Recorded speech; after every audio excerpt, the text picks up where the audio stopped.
यहोवा ने देखा कि मनुष्य की बुराई पृथ्वी पर बढ़ गई है, उनके मन में विचार में जो कुछ उत्पन्न होता है वो निरंतर बुरा होता है।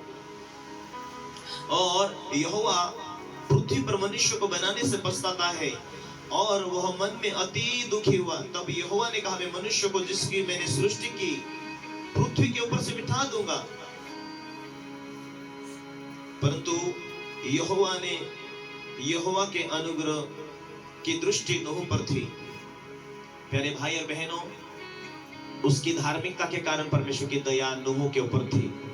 उसकी धार्मिकता के कारण तुम्हें मन फिराने के लिए प्रभु ने तुम्हें बचा लिया है। और उसने बचाया इतना नहीं, लेकिन वो तुम्हारे साथ, वो तुम्हारे अंदर रहता है। अब हर एक बात, छोटी छोटी बातों के लिए विषय लेकर तुम्हें प्रार्थना करनी है।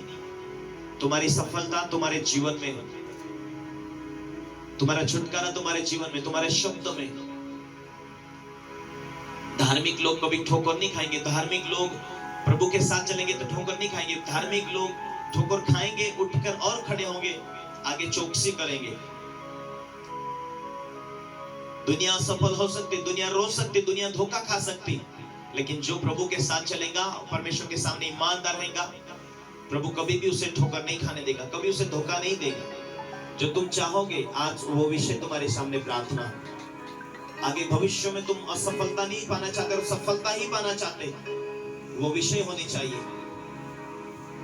आज भले कई लोगों को लिखते पढ़ते नहीं आता है, लेकिन जो तुमने विषय लिया हो कि परमेश्वर मेरी फैमिली बदल जाए, मैं एक दिन चर्च में जाकर गवाही दूंगा।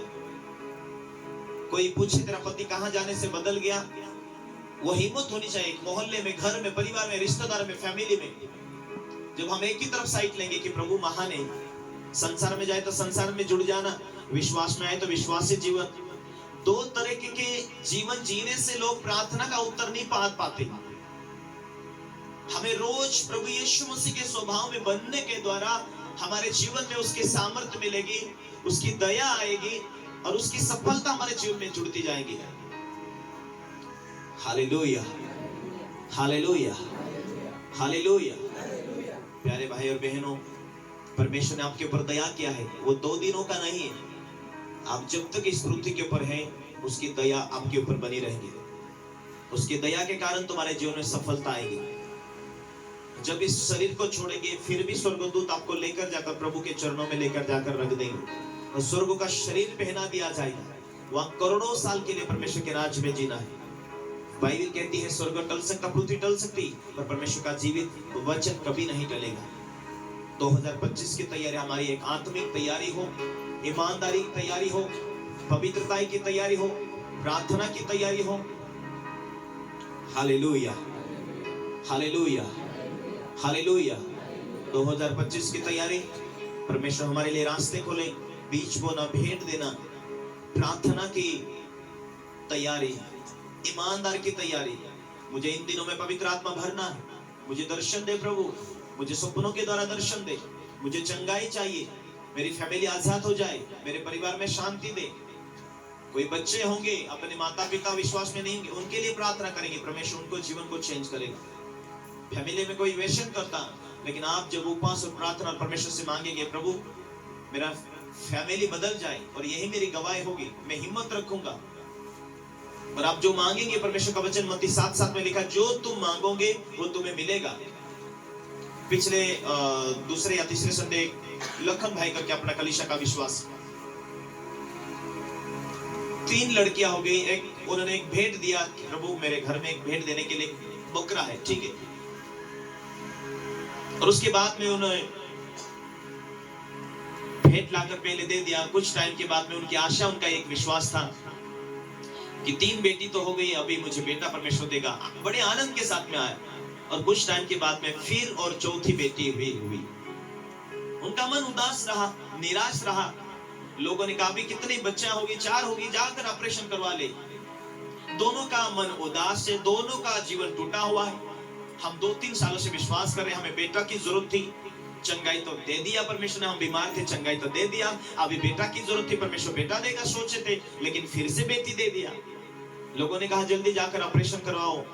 कोई और उनके कोई पहचान वाली मैडम थी, उन्होंने कहा आप आओ तुम कैंप में, अब जल्दी ऑपरेशन करवा लो। फिर वो उदास चेहरा लेकर ऑपरेशन करवाने की तैयारी है। परमेश्वर से प्रार्थना करने के लिए उनका जीवन उदास हो चुका। और जब वो पति पत्नी आराम से अपने घर में सोए हुए तो एक स्वर्गदूत उन्हें दिखाई देता है, उसकी स्त्री को, उस बहन को।